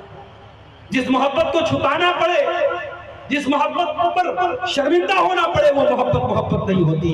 جس سے چیٹنگ کرنے کے بعد چیٹنگ کو چھپانا پڑے، جس لڑکی سے بات کرنے کے بعد ہسٹری کو ڈیلیٹ کرنا پڑے، وہ محبت نہیں ہے۔ محبت وہ ہے انسان اعلان کہتا ہے کہ ہاں میں اپنی بیوی سے محبت کرتا ہوں، کہیں گھومنے پھرنے جاتا ہے بیوی کو لے کے جاتا ہے، شوق سے بیوی کو کھلاتا ہے پلاتا ہے۔ میرے پیارے ساتھیوں، یہ جائز اور حلال محبت ہے۔ ناجائز محبت سے اپنے آپ کو بچا لو، زناکاری سے۔ اور جب بات زناکاری کی نکلی ہے تو زناکاری کے جو چور دروازے ہیں ان پر بھی ہمیں اور آپ کو پابندی لگانی ہے۔ بعض گھروں میں لڑکی گھر سے نکلتی ہے، نقاب میں نکلتی ہے، اور نقاب بھی کوئی ایسا ویسا نہیں، سر سے پیر تک نقاب، ہاتھوں میں دستانہ، پیر میں موزہ، مکمل نقاب میں نکلتی ہے۔ لڑکی باہر نکلتی ہے کسی غیر مسلم کے ساتھ، کسی کافر کے ساتھ بائک پر گھوم رہی ہے، کار میں گھوم رہی ہے۔ پتہ یہ چلا نقاب تو ہے، پردہ تو ہے مگر شرم و حیا نہیں ہے۔ میری بہنوں، پردہ کرنا یہ ضروری ہے مگر پردے کے ساتھ ساتھ شرم و حیا کا ہونا بھی ضروری ہے، صحیح تربیت کا ہونا بھی ضروری ہے۔ اگر ایک لڑکا اور لڑکی کے اندر اگر شرم و حیا نہیں ہے تو لڑکی پردے میں بھی نکلے گی، سر سے پیر تک نقاب میں بھی ہوگی، اور تب بھی وہ غلط کام کرے گی اور زناکاری اور بدکاری کرے گی۔ اس لیے شرم و حیا اپنے اندر پیدا کرو۔ اللہ کے نبی فرماتے ہیں الحیاء والایمان قرنا جميعا، حیا اور ایمان کا بڑا گہرا رشتہ ہے۔ جہاں حیا ہوتی ہے وہاں ایمان ہوتا ہے، اور جہاں ایمان ہوتی ہے وہاں ایمان ہوتا ہے وہاں حیا۔ گھروں کے اندر محرم غیر محرم کا فرق نہ ہونا، دیور بھابھی کے بیچ میں ہنسی مذاق کا ہونا، جیجا سالی کے بیچ میں ہنسی مذاق کا ہونا، خالہ کے لڑکوں کے ساتھ، ماموں کے لڑکوں کے ساتھ، چاچا کے لڑکوں کے ساتھ لڑکیوں کا فرینک ہو کر کے باتیں کرنا، یہ سب زناکاری تک پہنچانے والے راستے ہیں۔ جو رشتے غیر محرم ہیں، میں بڑے صاف الفاظ میں کہہ رہا ہوں، جس طریقے سے آپ محلے کے لڑکوں سے اپنی بیٹی کو بچاتے ہیں، اس کے خالہ کے لڑکے سے بھی بچا کے رکھیے، اس کے ماموں کے لڑکے سے بھی بچا کے رکھیے، اس کے چاچا کے لڑکے سے بھی بچا کے رکھیے۔ چاچا کا لڑکا محرم نہیں ہے، ماموں کا لڑکا محرم نہیں ہے، خالہ کا لڑکا محرم نہیں ہے۔ جو غیر محرم ہے وہ جیسے محلے کا عام لڑکا غیر محرم ہے، ویسے یہ تمام لڑکے غیر محرم ہیں، اور آپ کی جوان بیٹی کو ان سے پردہ کرنا چاہیے اور ان کے سامنے نہیں آنا چاہیے۔ بعض گھروں میں کیا ہوتا ہے، لڑکے کے دوست لوگ آئے، اب لڑکی اپنے بھائی کے دوستوں کو چائے لا کے سرو کر رہی ہے، بھائی کے دوستوں کو لا کر کے بسکٹ دے رہی ہے، چائے دے رہی ہے، اور کہتی صاحب کیا ہو گئے، یہ تو میرے بھائی کے دوست ہیں تو یہ بھی میرے بھائی ہو گئے۔ معاف کرنا، بھائی کے دوست آپ کے بھائی نہیں، اور نہ آپ کے دوست آپ کی بہن کو اپنی بہن سمجھتے، یہ بھی میں بتاؤں۔ کوئی اس غلط فہمی میں نہ رہے کہ صاحب میرا دوست ہے، میرے گھر میں آتا ہے تو میری بہن کو اپنی بہن سمجھتا ہے۔ زبان سے کہہ دینا ایک غلط بات ہے، کوئی کسی کو بہن نہیں سمجھتا ہے، اور نہ اس کے سمجھنے سے وہ بہن ہو جائے۔ اسلام بہت سخت ہے ان تمام معاملات۔ اسلام کہتا ہے کہ سگی بہن آپ کی بہن ہے، کسی کو بہن کہہ دینے سے، کسی کو بہن مان لینے سے وہ بہن نہیں ہو جائے۔ بہن نہیں ہو جائے گا مطلب کہ اسلام میں جو بہن سے جو پردہ نہ کرنے کا کی اجازت دی گئی، یا جو اس کے ساتھ آپ بے تکلف ہو سکتے ہیں، وہ آپ کسی منہ بولی بہن کے ساتھ نہیں۔ آج کل فیس بک پہ لوگ بہن بھائی بنا رہے ہیں، میری دینی بہن، میری اسلامی بہن، میرے اسلامی بھائی، یہ ڈھکوسلے بند کرو۔ اور اپنی بہنوں سے کہنا چاہتا ہوں، یہ جو تمہارے ان باکس میں آ کر کے تم سے چیٹنگ کرتے ہیں، یہ پہلے دین اور اسلام کی باتیں کر کے ہی تمہیں اپنے جھانسے میں لیتے ہیں۔ ان سے ہوشیار رہو، ان سے خبردار رہو، یہ زناکاری تک لے کے جانے والے چور دروازے ہیں میرے پیارے ساتھ۔ اور اپنے مردوں سے بھی کہنا چاہوں گا، اپنے بھائیوں سے بھی کہنا چاہوں گا، عورت کو جتنا بھی پردے میں رکھ دو، جب تک مردوں کی سوچ اور مردوں کی نظر صحیح نہیں ہوگی، سماج میں شرم و حیا نہیں پیدا ہو سکتا۔ یہاں تو حالات یہ ہیں، عورت پردے میں جا رہی ہے اور 20 سال کا نوجوان اور 20 سال کے نوجوان سے لے کر کے 70 سال کا بوڑھا اسے دور تک گھور رہا ہے۔ یہ عورتوں کو گھورنے کی اور راستوں میں ان کو دیکھنے کی یہ طرف اور یہ حرکت یہ بتا رہی ہے کہ سماج کے مردوں کی تربیت بھی کرنے کی ضرورت ہے، اور سماج کے مردوں کے اندر بھی اخلاق کی بڑی کمی ہے میرے پیارے ساتھ۔ اس لیے قرآن میں اللہ تعالیٰ جب عورتوں کو پردہ کرنے کا حکم دیتا ہے تو پردے کا حکم بعد میں دیتا ہے، پہلے مردوں کو اللہ تعالیٰ حکم دیتا ہے۔ قُلْ لِلْمُؤْمِنِينَ يَغُضُّوا مِنْ أَبْصَارِهِمْ وَيَحْفَظُوا فُرُوجَهُمْ۔ اے نبی آپ مومن مردوں سے کہہ دیجئے اپنی نگاہوں کو نیچے رکھیں اور اپنی شرمگاہ کی حفاظت کریں۔ جب تک آپ اپنی نگاہوں کو نیچے نہیں رکھیں گے اپنی شرمگاہ کی حفاظت نہیں کریں گے۔ اور جب سے یہ موبائل ہاتھوں میں آ گیا، اللہ کی پناہ، کیا عالم، کیا جاہل، کیا جوان، کیا بوڑھا، کیا مرد، کیا عورت، کل تک جو چیزیں عیب مانی جاتی تھی آج اس موبائل نے سب کو جائز اور حلال کر دیا۔ آج علماء بھی فیس بک پر بیٹھ کے ریلز دیکھ رہے ہیں، ان کے ریلز پر بھی ناچ گانے آ رہے ہیں، بیہودہ ویڈیوز آ رہے ہیں۔ آج یہ آنکھوں سے کیا جانے والا زنا ہر انسان کر رہا ہے میرے پیارے ساتھیوں۔ العینان زناہما النظر، آنکھوں سے غلط چیزوں کو دیکھنا یہ آنکھوں کا زنا ہے، اس سے بھی ہم اپنے آپ اور آگے بڑھیں۔ دو چار پوائنٹ اور بیان کر کے پھر ہم بات اپنی ختم کریں گے۔ ہمارے نوجوانوں کا ایک مسئلہ اور بھی ہے، اور وہ مسئلہ کیا ہے ہمارے نوجوان بہت سارے نشے کی لعنت میں پڑے. اور نیپال میں ابھی مولانا جلال الدین قاسمی صاحب بتانے لگے کہ سونولی بارڈر پر جیسے ہی اندر آیا دائیں شراب کی دکان بائیں شراب کی. اور نیپال کے بارے میں تو فیمس ہے کہ یہاں کے ہوٹلوں میں پانی کم ملے گا، شراب زیادہ ملے گا. شراب اس قدر عام ہے آپ کے ملک میں. اب یہ آپ کے تقویٰ کا امتحان ہے، یہ آپ کے ایمان کا امتحان ہے. آپ اللہ تعالیٰ کی یہ دلیل دیکھ کے نہیں بچ سکتے کہ میں نیپال میں رہتا تھا، ہمارے کو شراب بہت بکتی تھی. آپ کو شراب سے بچنا ہے میرے بھائی، اس لیے بچنا ہے کیونکہ آپ کے رب نے شراب کو حرام کیا. اور ایک بات بولوں، نشہ کوئی بھی ہو بہت خطرناک ہوتا ہے. نشہ کوئی بھی ہو بہت خطرناک ہوتا ہے. ایک قوم گزری ہے لوط علیہ السلام کی قوم. وہ کیا کرتی تھی؟ وہ قوم مردوں کے ساتھ اغلام بازی کرتی تھی. مرد کے ساتھ ناجائز کام کرتا تھا، بدکاری کرتا تھا. عورتوں کے پاس جاتے ہی نہیں تھے، ان کے مردوں کے ساتھ بدکاری کرتے تھے.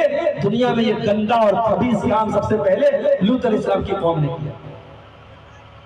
اللہ نے قرآن میں لوط علیہ السلام کی قوم کے بارے میں فرمایا لَأَمْرُكَ إِنَّهُمْ لَفِي سَكْرَتِهِمْ يَعْمَهُونَ. اے میرے نبی، آپ کی زندگی کی قسم، آپ کی عمر کی قسم، اے میرے نبی، یہ لوط علیہ السلام کی قوم کے لوگ یہ اپنے نشے میں مست بنے ہوئے ہیں. ان کو نشہ چڑھ گیا ہے. تو نشہ صرف شراب کا نہیں ہوتا، نشہ کبھی کبھی کسی غلط کام کا بھی ہوتا ہے. تو نشہ کوئی بھی ہو بڑا خطرناک ہوتا ہے. اور شراب کا نشہ تو اتنا خطرناک ہے کہ جب اللہ نے شراب کو حرام کیا تو اگر اللہ چاہتا تو اتنا بول دیتا شراب حرام ہے بچو، لیکن اللہ نے کیا کہا؟ یا ایھا الذین آمنوا انما الخمر والمیسر والانصاب والازلام رجس من عمل الشیطان. اے ایمان والو، شراب، جوا اور غیر اللہ کے آستانے اور پانسے کے قسمت کا حال معلوم کرنے والے پانسے کے تیر، یہ چاروں چیزیں اللہ نے فرمایا رجس، یہ گندے کام ہیں، من عمل الشیطان، شیطان کے کام ہیں. فاجتنبوہ، ان سے بچو، لعلکم تفلحون، تم کبھی کامیاب ہو سکتے ہو. انما یرید الشیطان ان یوقع بینکم العداوۃ والبغضاء فی الخمر والمیسر ویصدکم عن ذکر اللہ وعن الصلاۃ. اے ایمان والو، شیطان تمہیں شراب کے ذریعے تمہیں لڑانا چاہتا ہے، تمہیں جوئے کے ذریعے لڑانا چاہتا ہے. تم شراب پیو گے تو لڑائی کرو گے، تم جوا کھیلو گے تو لڑائی کرو گے. اور شراب اور جوا تمہیں اللہ کے ذکر سے روکتا ہے اور نماز سے روکتا ہے. کتنے ریپ ہو رہے ہیں اسی شراب کے نشے کی حالت. 5-5 سال کی 6-6 سال کی بچیوں کے ساتھ ریپ ہو رہے ہیں شراب کے نشے کی حالت. کتنے ایکسیڈنٹ ہو رہے ہیں شراب کے نشے کی حالت. میرے پیارے ساتھیوں، انتظار مت کیجئے کہ آپ کے ملک کا قانون آپ کو سزا دے. اللہ کی سزا سے ڈریے، اللہ کے قانون سے ڈریے. ہمارے انڈیا میں گٹکا بکتا ہے، گٹکا کے پیکٹ پہ خطرناک پھیپھڑے کی تصویر بنی رہتی ہے اور اس گٹکا کے پیکٹ پہ لکھا رہتا ہے ٹوبیکو کازز کینسر، تمباکو سے کینسر ہوتا ہے. اور ممبئی کے کینسر ہاسپٹل میں جا کے دیکھ لو، کینسر کے جو مریض آتے بہت بڑی تعداد میں ایسے آتے ہیں جو سگریٹ پیتے تھے، جو کھینی کھاتے تھے، جو گٹکا کھاتے تھے، وہ کینسر کے مریض ہیں. ابھی ایک بھائی نے ہم کو بتایا کہ مولانا ذرا اس پہ بولیے گا آپ، ہمارے یہاں بعض بڑی عمر کی عورتیں بھی آج تمباکو نوشی کر رہی ہیں، عورتیں بھی تمباکو کھا رہی ہیں. معاف کرنا میری ماں اور بہن. ایک عورت، بہت ساری برائیاں ایسی ہوتی جو مرد حضرات تو کرتے مگر عورت کے دامن اس سے بچا رہتا ہے. نشہ عام طور سے مرد حضرات تو کرتے، عورت کے دامن اس سے بچا رہتا ہے. اگر آپ کے گھروں کی عورتیں تمباکو نوشی کر رہی تو یہ بڑے شرم کی بات ہے. تمباکو کے پیکٹ پہ لکھا ہوا ہے کہ تمباکو سے کینسر ہوتا ہے، مگر انڈیا کی گورنمنٹ اس کا لائسنس دے رہی ہے. گٹکا بنانے والے اس کو بنا رہے ہیں، بیچنے والے بیچ رہے ہیں، خریدنے والے خرید رہے ہیں، کھا رہے ہیں، سب کچھ ہو رہا ہے. اور ٹی وی پر اور ریڈیو پر اور اخبار میں بڑے بڑے ایڈورٹائزمنٹ آتے ہیں کہ صاحب نشہ نہیں کرنا چاہیے اور تمباکو نہیں کھانا چاہیے. آئیے میں آپ کو بتاتا ہوں، 1400 سال پہلے آپ کو لے کے چلتا ہوں. حضرت انس بن مالک کہتے ہیں جب اللہ کے نبی کی طرف سے اعلان کرنے والا اعلان کرتا ہے ایھا الناس حرم الخمر، اے لوگو شراب حرام ہو گئی ہے، جب نبی کے منادی نے اعلان کر دیا، حضرت انس کہتے ہیں کہ میرے باپ نے مجھ سے کہا کہ جاؤ یہ شراب میرے گھر میں رکھی ہے، جاؤ اس کو گلی میں لے جا کے بہا دو۔ صحابہ نے اپنے اپنے شراب کے پیالے اور شراب کے برتن اپنی گلیوں میں لے جا کے توڑ دیے۔ فجرت فی سکک المدینہ، حضرت انس کہتے ہیں مدینہ کی گلیوں میں شراب پانی کی طرح بہنے لگی، مدینہ کی گلیوں میں شراب اس قدر بہنے لگی کہ پانی کی طرح بہنے لگی۔ تو میرے بھائیوں، شراب کو نبی نے کسی ایڈورٹائزمنٹ کے ذریعے حرام نہیں کیا، نبی کا ایک حکم آیا اور صحابہ نے شراب کو چھوڑ دیا اور مدینہ میں شراب کی ندیاں بہنے لگی۔ آپ کب شراب کو چھوڑیں گے؟ میرے نوجوانوں، آج گھروں کو برباد کر رہی ہے نشے کی یہ لت، آج رشتوں کو تار تار کر رہی ہے نشے کی یہ لت، آج بچوں کے اخلاق کو بگاڑ رہی ہے نشے کی یہ لت، آج آپ کی نوجوان نسل کو برباد کر رہی ہے نشے کی یہ لت۔ اپنے گھر کو نشے سے بچاؤ، اپنے نوجوانوں کو نشے سے بچاؤ۔ میرے پیارے ساتھیوں، اللہ کے نبی فرماتے ہیں کہ کل مسکر حرام، ہر نشہ والی چیز حرام ہے، اور اللہ تبارک و تعالیٰ کا وعدہ ہے کہ جو شراب پیے گا قیامت کے دن اللہ تعالیٰ اسے جہنمیوں کا پیپ اور مواد پلائے گا۔ میرے پیارے ساتھیوں، اس کو لذت سمجھ کے پیتے ہو، اس کو اچھا سمجھ کے پیتے ہو، کل قیامت کے دن جہنمیوں کا پیپ اور مواد اس پینے والے کو پلایا جائے گا۔ اللہ ہم سب کی حفاظت کرے۔ نوجوانوں کے اندر نشے کا بڑھتا ہوا چلن آج بہت بڑی تشویشناک بات ہے میرے بھائیوں، اور ہمارے نوجوانوں کو برباد کر رہا ہے۔ اور آگے بڑھیے، ہمارے نوجوان آج حرام کمائی کے چکر میں بھی پڑے ہوئے ہیں، آج راتوں رات امیر بننے کے سپنے دیکھے جا رہے ہیں، سٹے بازی ہو رہی ہے، آن لائن جوا کے ایپس کے ذریعے لوگ پیسہ کما رہے ہیں۔ میرے نوجوان ساتھیوں، پیسہ کماؤ حلال طریقے سے اور جائز طریقے سے۔ پیسہ کمانے کے بہت سارے راستے ہیں، پیسہ کمانے سے منع نہیں کیا گیا اسلام میں، مگر آپ حرام طریقے سے اگر پیسہ لائیں گے وہ آپ کی نمازوں کو برباد کرے گا، آپ کے گھر کے ماحول کو برباد کرے گا۔ اللہ کے نبی فرماتے ہیں کہ جس جسم کے اندر حرام کی کمائی جائے گی ماں فنار اولا بھی، تو وہ جسم جہنم کی آگ میں جلے گا۔ اور اللہ کے نبی یہ بھی فرماتے ہیں یاتی علی الناس زمان، ایک زمانہ ایسا بھی آنے والا ہے لا یبال المرء من این اخذ المال، انسان پرواہ نہیں کرے گا کہ مال حلال طریقے سے کما رہا ہے یا حرام طریقے سے۔ میں نے وعدہ کیا تھا ماؤں بہنوں کے تعلق سے بھی کچھ باتیں رکھوں گا، وقت زیادہ ہو رہا ہے، دو چار باتیں اپنی ماؤں بہنوں کے بارے میں بات کر کے ہم، چونکہ آپ لوگ کافی ٹائم سے بیٹھ کر کے تقریریں سن رہے ہیں اور اس وقت رات کے 3:15 بج رہے ہیں، اور بہت زیادہ آپ کے صبر کا امتحان لینا بھی ٹھیک نہیں ہے۔ عورتوں کے تعلق سے ایک بڑی بنیادی بات آپ کے سامنے یہ رکھنا چاہوں گا، اپنی ماؤں بہنوں کو یہ میسج دینا چاہوں گا کہ آج نیپال میں جلسہ ہوتا ہے، آپ کے گاؤں میں جلسہ ہوتا ہے، آپ بڑے شوق سے جلسے میں آتی ہیں۔ ابھی ایک نئی مسجد جو لمبنی پارک کے سامنے بنی ہے، ہمارے پاس بھائی اس مسجد کو دکھانے گئے، اوپر کافی لمبا چوڑا وہاں پہ اوپر کے فرسٹ فلور پہ عورتوں کے لیے انتظام ہوا ہے، یہ بڑی اچھی چیز ہے۔ اور ہمارے سدھارتھ نگر کے بھی بہت سارے بھائی یہاں آئے ہیں اور علماء بھی بیٹھے ہیں، میں یہ کہنا چاہتا ہوں کہ آپ اپنی مسجدوں میں ضرور عورتوں کا انتظام رکھیں، جمعہ کے خطبے میں ضرور عورتوں کا انتظام رکھیں، یہ اس وقت کی ضرورت ہے میرے بھائیوں۔ سال میں ایک بار تقریر سن لینا عورتوں کی اصلاح کے لیے کافی نہیں ہے، آپ کی مسجد میں عورتوں کا انتظام ہوگا، جمعہ میں عورتیں آئیں گی اور سال کے 52 جمعہ کے خطبے ہوں گے، اور آپ کے گھر کی عورتیں جب جمعہ کا خطبہ سنیں گی ان کے اندر دین کی بڑی جانکاری آئے گی اور بہت ساری برائیوں کی انشاءاللہ اصلاح ہوگی۔ مگر میں اپنی بہنوں سے ایک بات کہنا چاہوں گا، اپنی ماؤں سے ایک بات کہنا چاہوں گا کہ اے میری ماں اور بہنوں، جلسے میں آنا اور تقریر سننا یہ بہت اچھی بات ہے، مگر آپ کا بے پردہ سڑک پہ گھومنا، آپ جوان لڑکی آج جلسے میں آ رہی ہے اور میک اپ کر کے سج کر کے صبر کر کے منہ کھول کے جلسے میں جا رہی ہے، ایسا اگر کوئی عورت کر رہی ہے تو اس سے بہتر ہے کہ وہ جلسے میں نہ آئے۔ جلسے میں آ کر کے اگر کوئی بے پردگی کر رہی ہے اس لڑکی کا اپنے گھر میں بیٹھے رہنا بہتر ہے، اس کو جلسے میں نہیں آنا چاہیے۔ ایک بات تو یہ یاد رکھیے۔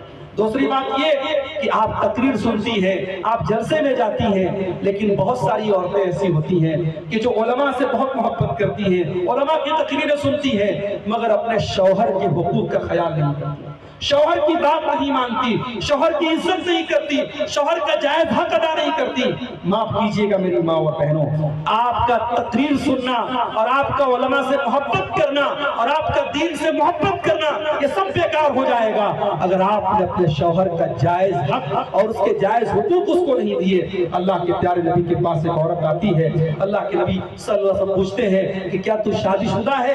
وہ کہتی ہے ہاں اللہ کے نبی میں شادی شدہ ہوں۔ آپ پوچھتے ہیں کہ تو اپنے شوہر کے لیے کیسی ہے؟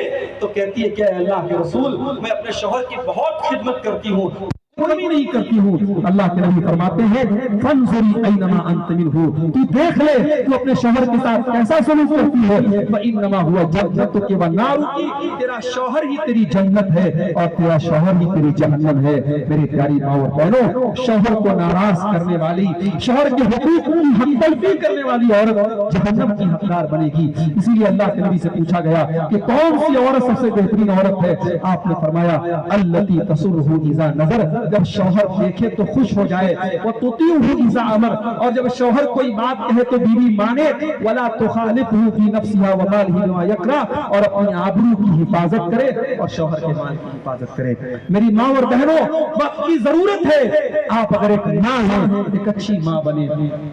بچیوں کی تربیت ماں کے ہاتھ میں ہے، بچوں کی تربیت ماں کے ہاتھ میں ہے۔ عربی کا شاعر کہتا ہے الام مدرسۃ اذا اعددتها اعددت شعبا طیبا لا اراقی، ارے ماں اپنے آپ میں پورا ایک اسکول ہوتی ہے، ایک مدرسہ ہوتی ہے۔ اگر آپ نے سماج کو ایک اچھی ماں دے دیا تو آپ نے ایک اچھی نسل دے دیا۔ میری ماں اور بہنوں، آپ ایک اچھی ماں بنے، ایک ذمہ دار ماں بنے۔